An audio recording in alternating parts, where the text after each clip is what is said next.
Salut tout le monde et bienvenue dans cette nouvelle vidéo de mon petit réflexe. Aujourd'hui on va passer un peu de temps sous Lightroom 6 et on va tester en particulier la fonction panorama et la fonction HDR et ça va nous permettre de voir si c'est pas très utile ou si c'est au contraire révolutionnaire, parce que je pense qu'il y a énormément de potentiel notamment pour les photographes de paysage, donc on va regarder tout ça ensemble.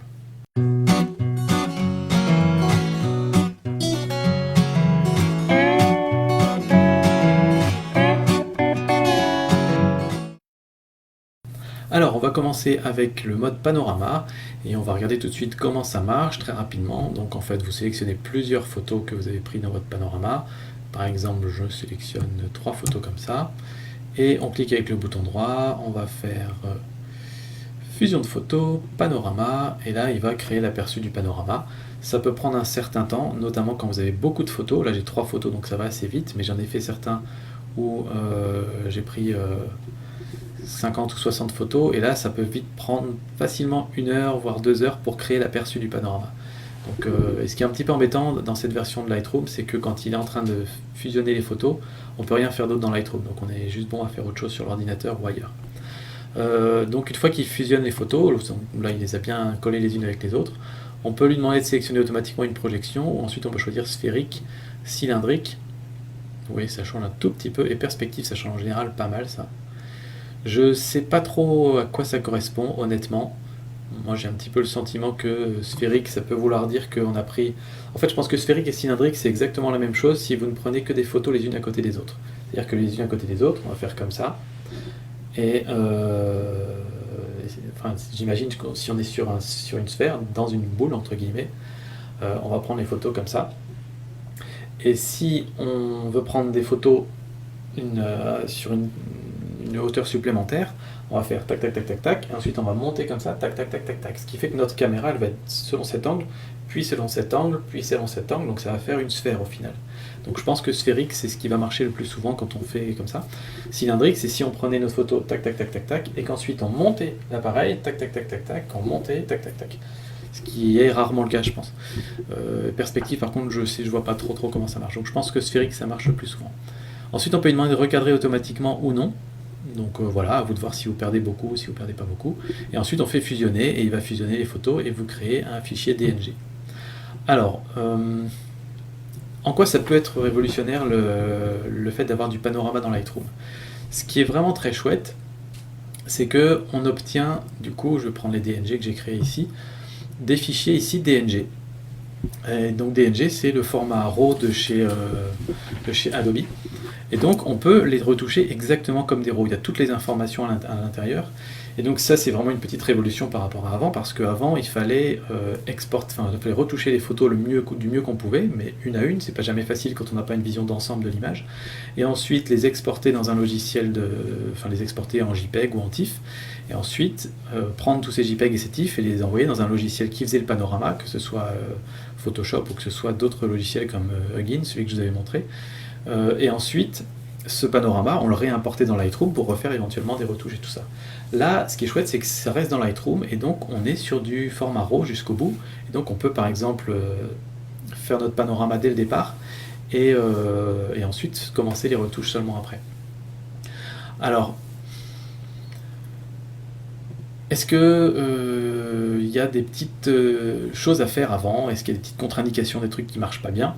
La première chose à faire, et ça le logiciel vous le dit en général, c'est qu'il faut faire les corrections d'objectif avant de commencer votre panorama. Par exemple, ici, là j'ai des photos qui sont prises à 70 mm. Si je fais les corrections d'objectif, il ne va pas y avoir grand chose, ça ne va pas changer grand chose. Profil de correction, vous voyez, ça change quasiment rien.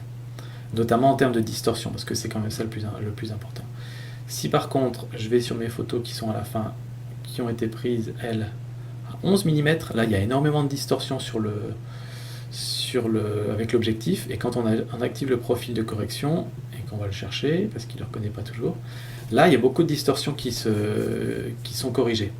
Et donc ça va aider l'appareil à venir mettre les images les unes à côté des autres, parce que si on a une image distordue d'un côté et une distordue de l'autre, il n'arrive pas à joindre les bons bouts, il va joindre ceux-là, mais les autres ne vont pas se toucher. Alors que si on corrige, ils vont être tous exactement au même niveau. Donc voilà. Deuxième chose, je vais retourner dans la bibliothèque. Je vais reprendre mes DNG. Donc ça, c'est la jonction de 3 fichiers 11 mm. Et j'ai remarqué qu'il y avait un souci. Alors, quand on prend celle-là, je crois, sans correction d'objectif, on remarque par exemple qu'ici, on a un gros problème de jonction, là. Et donc c'est vraiment pas beau. Et ça, c'est quelque chose qu'on ne veut pas dans un panorama. Alors quand on est de loin, ça se voit pas trop en général. D'ailleurs, ça se voit pas à d'autres endroits. Mais c'est quand même un gros problème, je trouve. Et je me suis dit, si je fais les corrections d'objectif, ça devrait s'améliorer. J'ai fait les corrections d'objectif avant de faire la fusion. Et on l'a toujours. On l'a un petit peu moins, mais on a toujours ce problème. Donc moi, la conclusion que je tire de ça, c'est que si vous faites un panorama avec un ultra grand angle, avec 11-12 mm, vous jouez un peu avec le feu, parce que même les corrections d'objectifs sont jamais parfaites. C'est toujours difficile pour un logiciel comme ça de traiter une image ultra grand angle pour la redresser totalement. Et d'ailleurs, on voit ici, hein, les lignes sont encore assez courbes et tout ça, donc c'est très compliqué, parce que l'image est distordue de toute façon, et donc il va avoir des problèmes pour les recaler. Donc je pense que l'intérêt des panoramas, c'est plutôt d'utiliser des focales à partir de 20 mm, je pense quelque chose comme ça, vous allez être tranquille, entre 20, 50, 100 mm, comme vous le voulez. Après, si on prend une focale de 20, 50 ou 100 mm, on va devoir prendre plus de photos pour couvrir la même zone du paysage. Donc, c'est ce que j'ai testé ici, avec toutes mes photos là, hop, toutes celles-là, là. Alors je vais vous dire combien j'en ai exactement. Donc là, je voulais tester un panorama sur 2 rangées. Une rangée, puis ensuite je reprenais une autre rangée en dessous, et j'ai 30 photos. Et donc c'est là qu'il a mis à peu près 1 heure à essayer de faire l'aperçu et à fusionner. Et au final, il m'a fait cette photo-là, et vous ne rêvez pas, elle est à 100%. Donc je ne sais pas ce qu'il a glandé, Lightroom, mais il n'a pas réussi à me faire un gros fichier. C'est-à-dire que le fichier final, il fait 1023 par 284. Donc il est nul mon panorama. Et c'est dommage parce que je pense qu'il a réussi à bien tout caler, vraiment caler toutes les images les unes avec les autres, mais il m'a généré un fichier tout petit. Alors ça demandera de faire d'autres tests, mais je trouve ça un petit peu dommage, surtout quand on passe 1 heure, 1 heure et demie dans la moulinette Lightroom pour arriver à un fichier comme ça. Donc je pense qu'il y a vraiment des choses qui méritent d'être améliorées, et notamment il faudrait commencer à définir quel est le nombre maximal de fichiers qu'on peut utiliser pour faire un panorama dans Lightroom, pour qu'ensuite à la prise de vue on puisse s'adapter et se dire, par exemple, je ne vais pas faire au-delà de 40 mm parce que sinon je sais que je vais avoir trop d'images et Lightroom n'y arrivera pas. Donc voilà. On va passer sur une autre photo de panorama pour que je vous montre un petit peu le gros intérêt de faire des panoramas dans Lightroom, parce que outre le fait de faire une image panoramique et d'avoir un angle un peu plus grand que l'angle qu'on peut avoir avec un objectif, ça a aussi d'autres avantages, et je vais vous montrer ça. Où est-ce qu'il est? Vers la fin, ici. Donc voilà, ça c'est un panorama que j'ai fait à partir d'une dizaine de photos, je crois. 13 photos, voilà. Hop. Enfin, il va falloir le temps qu'il le charge, donc je l'ai retouché déjà, j'ai changé les trucs et tout, mais j'ai justement retouché à l'extrême, et je vais vous montrer pourquoi. L'intérêt pour moi d'avoir des panoramas en fait dans Lightroom, et là où ça peut être une sacrée grosse révolution, c'est qu'en fait, quand vous faites un panorama, vous augmentez la définition de votre image. Donc en gros, vous augmentez le nombre de mégapixels de votre image. Et du coup, je me dis que si ça fonctionne bien, on pourrait virtuellement partir avec un petit compact, même avec un petit capteur, et faire des panoramas et se retrouver avec des images hyper piquées de 50 ou 100 mégapixels et en tirer des grands posters, alors qu'on a shooté la photo avec un appareil ridiculement petit, et notamment pour partir en rando, en balade et tout ça, ce serait vraiment la solution idéale. Donc, je vais remettre un petit peu l'historique. Voilà, donc ça c'est comme ça qu'elle a été importée ensuite. Et donc là, quand on zoome à 100% sur la photo, on voit que effectivement on a une photo normale, un petit peu floue, enfin pas forcément très nette, hein, c'est toujours comme ça avec les objectifs qui sont pas super haut de gamme, et avec un boîtier APS-C. Ensuite, habituellement, ce que je fais moi, c'est que je vais d'habitude augmenter la netteté, mais j'ai mes petites références, et je sais qu'en général, au-delà de 60, ça commence à faire vraiment moche et à se voir qu'on a augmenté la netteté. Idem, on va déboucher les ombres, on va baisser les hautes lumières, mais on va jamais à fond. La clarté, on va l'augmenter un petit peu, mais pareil, on va l'augmenter à 30, 40, parce que si on l'augmente trop, ça va trop se voir. Et surtout, ça va dégrader les détails, c'est-à-dire que quand je l'augmente à fond, surtout ensuite si je vais par exemple je vais un peu sur les noirs, etc. On voit qu'ici le détail est complètement dégradé, c'est pas joli. Donc, tiens d'ailleurs il y a un petit souci de raccord ici, encore une fois. Alors là je les ai prises à 18 mm celle-là.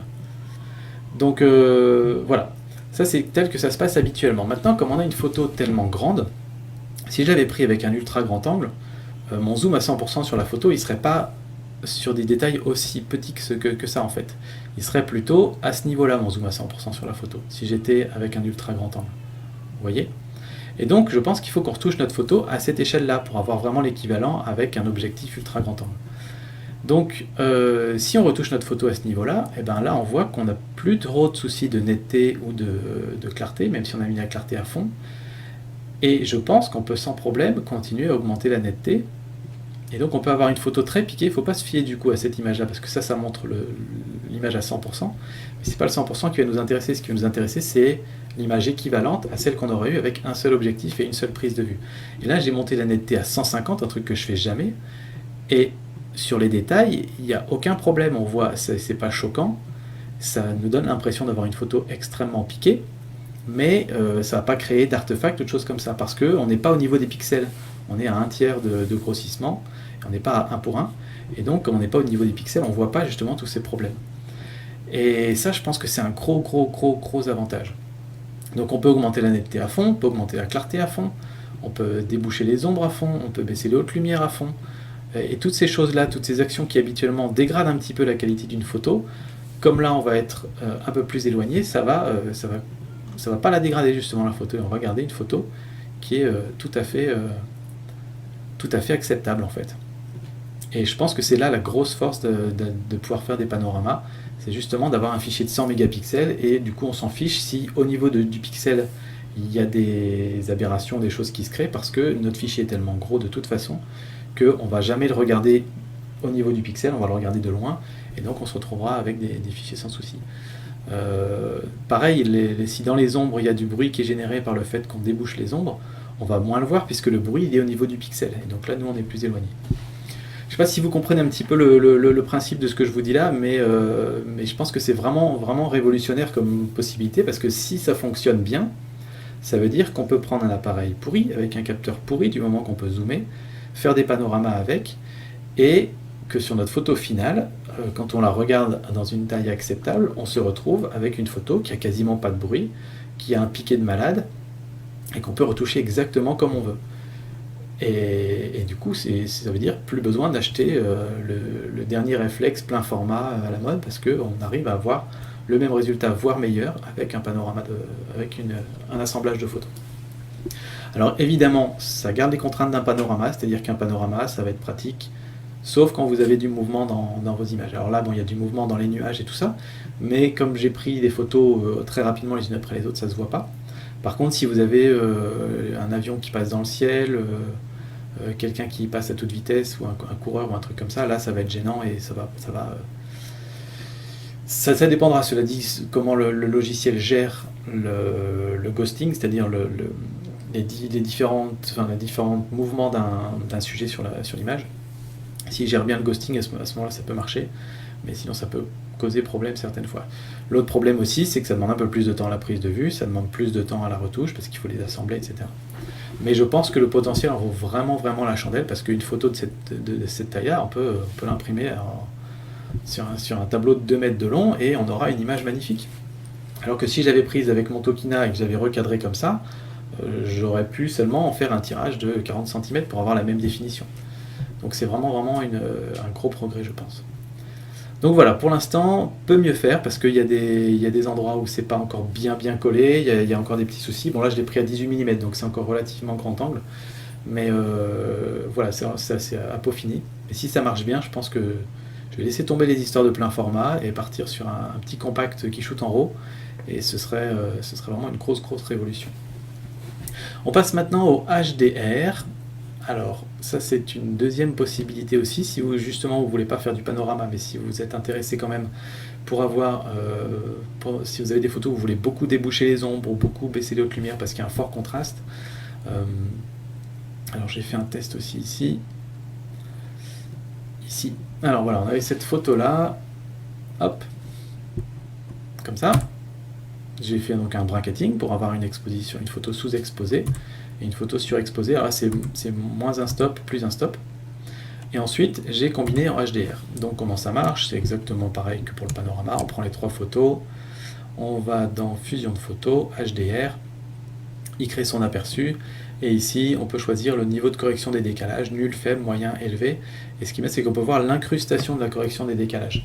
Donc la correction des décalages, c'est si vous avez bougé un petit peu entre les 3 prises de vue, ou si l'arbre a bougé parce qu'il y avait du vent ou quelque chose comme ça, il va essayer de les corriger et de ne pas montrer ces images fantômes, justement. Et donc on peut le voir ici dans l'aperçu. Ben voilà, il va bientôt vous le donner. Donc il y aura des petits traits bleus autour des endroits où il va faire la correction. Et donc vous, avec votre souvenir, vous pouvez vous dire je me souviens que tout a bougé ou seulement un petit peu. Donc là par exemple il en affiche aucun. Si je mets moyen, qu'est-ce qu'il va me faire? C'est toujours un petit peu long, hein, le HDR et les panoramas, ça prend du temps. Voilà, là il met 2 petites taches rouges, c'est-à-dire qu'il a repéré que là ou là il y avait éventuellement un peu de changement. Et élevé, il va en faire un peu plus, voilà. Mais sur une autre photo, par exemple, en élevé, il mettait quasiment toute la photo. Donc c'est vraiment à vous de voir et vous sélectionnez par ce moyen-là, celui qui vous semble mieux. Et ensuite, vous faites fusionner et votre image fusionne. Alors, est-ce que ça apporte vraiment quelque chose? Parce que vous voyez que ma photo HDR fusionnée, elle est comme ça. Et quand on la compare à la photo avec la bonne exposition, on a l'impression qu'il n'y a absolument aucune différence. Donc on va aller sur la partie développement pour voir un petit peu les différences qu'on a entre les deux, justement. Alors on va les remettre à 0. Et celle-là, on va la remettre à 0 aussi. Donc c'est parti. Qu'est-ce qu'on ferait sur une photo comme ça? Habituellement, on va baisser les hautes lumières pour essayer de récupérer du détail dans le ciel. On va déboucher les ombres pour essayer de récupérer du détail, notamment dans l'arbre ici en bas. On va baisser un peu les noirs, on va augmenter les blancs. Faire quelque chose un peu comme ça, on va dire. Éventuellement, augmenter un peu la clarté et peut-être baisser un peu le contraste. Voilà ce que moi je ferais sur cette photo. Donc ce qu'on va faire, c'est qu'on va prendre ça et on va les mettre exactement pareil sur l'autre photo. Oups, on va pas tout sélectionner. Tac, tac, synchroniser, on synchronise tout ça. Et donc il nous envoie tous ces réglages sur la deuxième photo. Voilà, donc là on a les mêmes réglages. Maintenant, ce qui va m'intéresser, c'est de voir si on peut plus travailler sur cette photo-là que sur l'autre. Et quand on vient ici, on se rend compte qu'en fait, les hautes lumières, on ne peut pas les envoyer à moins que moins 100. Ce qui est une grosse déception pour moi. Pareil pour les ombres, je pensais que comme on avait du HDR, donc on a la superposition de 3 images, on allait gagner beaucoup en plage dynamique et que donc par exemple les ombres, on aurait pu les booster à plus 200, les hautes lumières à moins 200, etc. Et en réalité, ce n'est pas le cas. Ce n'est le cas que pour l'exposition. Donc si vous voyez ici l'exposition, je peux la monter à plus 10 et moins 10. Alors que sur la photo originale, j'étais à plus 5 et moins 5. Mais honnêtement, même à plus 5, elle est déjà complètement cramée, ma photo, donc j'ai aucun intérêt à aller à plus 10. Donc on va se concentrer un petit peu plus sur les détails. Si on zoome ici sur l'arbre, parce que c'est ça qui nous intéresse, c'est les ombres ici, on va voir qu'ici, en ayant débouché les ombres, j'ai généré du bruit. Alors ce que je vous propose, c'est qu'on booste l'exposition, justement, pour mieux visualiser le bruit. Donc là, on voit qu'il y a du bruit ici dans les arbres, parce qu'on a débouché les ombres. Si on va sur cette photo-là et qu'on fait exactement la même chose, et qu'on compare les deux, côte à côte, sur celle-là, il y a beaucoup plus de bruit que sur la photo HDR. Et donc c'est vraiment là tout le principe, c'est-à-dire que sur votre photo HDR, il a toutes les informations. Il va vous la présenter comme un fichier tout à fait normal, vous allez la retoucher tout à fait normalement, sauf que vous pourrez aller un peu plus extrême dans le débouchage des ombres, dans la retouche, etc. Et vous n'allez pas générer de bruit. Ici, il n'y a pas de bruit généré, il n'y a quasiment rien. Pourtant, on a débouché les ombres à fond, on est à plus 2 en exposition. Alors que sur celle-là, même à 100 ISO, on a déjà beaucoup de bruit qui est apparu. Donc en fait, c'est ça qui va être le gros intérêt de ce fichier HDR. Par contre, c'est vraiment du HDR très très soft, et c'est vraiment fait pour les gens qui font de la photo de paysage et qui veulent générer moins de grains quand ils vont déboucher leurs ombres. Et c'est vraiment quasiment le seul intérêt de ce système-là. Alors j'ai refait une petite série de photos pour qu'on puisse tester, qui est dans mon importation ici. Voilà, là j'ai fait vraiment une scène avec fort contraste, et plutôt que faire plus un stop, moins un stop, j'ai fait plus 3 stops, moins 3 stops. Donc on va faire fusion de photos HDR. On va sûrement se mettre en faible. Et je vous retrouve dès qu'il a fini de créer l'aperçu. Voilà, il a fini de créer l'aperçu. Je vois qu'il a repéré pas mal de décalage. Je pense qu'il n'y en avait vraiment pas du décalage. Je l'ai pris en mode rafale à toute vitesse. Voilà. Donc j'ai fusionné ma photo. Donc là, vous allez voir que quand on fusionne, il le fait dans Lightroom. Et là, on peut continuer à faire d'autres choses à côté. C'est vraiment pendant la génération de l'aperçu qu'on ne peut vraiment rien faire d'autre à côté. Et on a donc notre fichier HDR ici. Comme tout à l'heure, vous pouvez constater qu'elle est exactement similaire à la photo originale.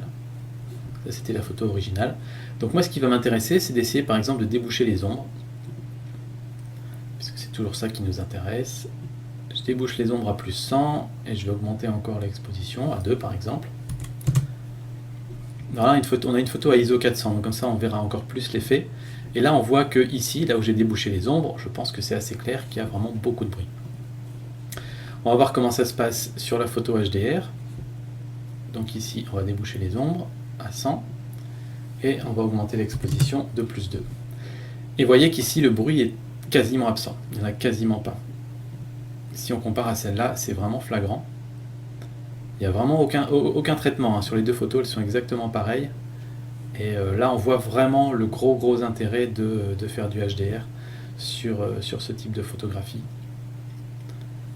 On a vraiment une photo très bruitée d'un côté, et d'un autre côté, on a vraiment beaucoup de détails, notamment dans les ombres. Donc voilà, pour les scènes très contrastées, je pense que ce mode HDR, c'est vraiment une sacrée opportunité, donc c'est vraiment très intéressant. Voilà, désolé c'était un petit peu long, mais je pense que ça valait le coup qu'on rentre un petit peu dans le détail, surtout si vous faites de la photo de paysage. Et alors un petit peu mon verdict, moi je dirais que c'est vraiment prometteur, c'est-à-dire que là pour l'instant il y a encore des couacs et tout ça, si jamais on pouvait être certain qu'avec certains paramètres, c'est-à-dire que si on se dit je prends mes photos, de préférence à main levée, même si je sais que c'est toujours mieux de faire des panoramas ou du HDR avec un trépied, je prends mes photos dans telles conditions, avec tel type de focale, et je peux aller jusqu'à 20 ou 30 vues, 30 photos par exemple, et si ça marche quasiment à tous les coups, ça pourrait être vraiment une grosse révolution, parce que du coup, on se retrouve avec des fichiers dignes de réflexes très haut de gamme, et on peut faire ce type de fichier avec un compact, quoi. Idem pour cette photo-là, même pour le HDR, on peut tout à fait faire ça avec un compact qui à la base génère plus de bruit, mais en gros on augmente complètement la plage dynamique virtuellement entre guillemets en prenant trois photos et on se retrouve donc du coup avec une photo qui a une plage dynamique dingue, comme si on avait le tout dernier appareil photo plein format de chez Sony. Et je trouve que ça c'est une sacrée grosse révolution, donc si ça finit par marcher, ça peut être vraiment très intéressant. Encore une fois, je le répète, c'est toujours dans les limites du HDR et du panorama, c'est-à-dire que ça se limite aux prises de vue où il n'y a pas de mouvement dans la scène. Donc par exemple, si vous prenez un paysage, il faut qu'il n'y ait pas trop de vent, il ne faut pas qu'il y ait des arbres qui bougent dans tous les sens, et idem pour le HDR, parce que dès qu'il y a du mouvement, ça va créer tout un tas de problèmes d'images fantômes, etc. Donc pour l'instant, ce que je vous conseille de faire, si jamais vous voulez prendre des paysages pendant vos vacances, c'est d'essayer cette fonction un petit peu d'abord chez vous pour voir si ça vous plaît, et si jamais il y a un endroit où vous faites des photos normalement avec votre grand angle, votre ultra grand angle, et s'il y a une photo qui vous plaît vraiment, vous dites celle-là elle est vraiment belle, peut-être bien que j'aurais envie de l'imprimer après l'avoir retouchée et tout, faites-en un panorama. Donc vous essayez, vous prenez, hop, vous faites un panorama, vous voyez ce que ça donne. Refaites la même en faisant un HDR. Comme ça vous aurez l'option chez vous ensuite de retoucher les deux. Et plutôt que d'avoir votre photo en vous disant elle est magnifique, mais je vais pouvoir l'imprimer qu'en 40 cm par 30, vous aurez l'option de pouvoir l'imprimer en super grand, d'avoir une super définition, un piqué de malade, et même avec un matériel qui coûte vraiment pas grand chose. Je suis vraiment un petit peu embêté parce que pour ce test, j'avais envie en fait de vous faire un grand panorama super piqué, bien pointu, avec plein de belles images et tout ça, que j'aurais shooté avec un vieux compact qu'on avait acheté il y a 10 ans, un truc genre 3 mégapixels, mais je l'ai prêté à quelqu'un et pour l'instant on l'a pas. Donc j'ai pas pu faire ça pour vous. Mais voilà, je pense que j'ai montré un petit peu ce que je voulais vous démontrer aujourd'hui, c'est que ça a énormément de potentiel, et notamment le fait que tout soit intégré à l'intérieur de Lightroom, c'est super intéressant. Donc voilà, est-ce que je vais acheter Lightroom 6 ? Pour l'instant je suis sur la version démo, je sais pas encore. En fait, j'aimerais bien, je crois que je vais continuer à tester. J'ai encore une trentaine de jours pour tester Lightroom 6. Je vais tester à fond les panoramas, notamment les panoramas, ça m'intéresse peut-être plus que le HDR, mais je vais tester les deux à fond pour voir vraiment dans quelles conditions ça fonctionne à tous les coups. Et, euh, et puis, si je trouve des conditions qui marchent bien, il se peut que je passe à Lightroom 6. Voilà, j'espère que ça vous aura plu. Puis moi, je vous dis à très bientôt pour d'autres vidéos. Si vous voulez nous rejoindre sur Facebook, bah, allez-y, il y a le lien en dessous de la vidéo. Il y a aussi maintenant une page sur Flickr, il y a aussi maintenant un compte sur 500px, et il y a toujours Tipeee si vous voulez soutenir mon petit réflexe. Et ça, c'est sur le lien qui se situe ici dans la vidéo. Moi, je vous dis à très bientôt. Ciao.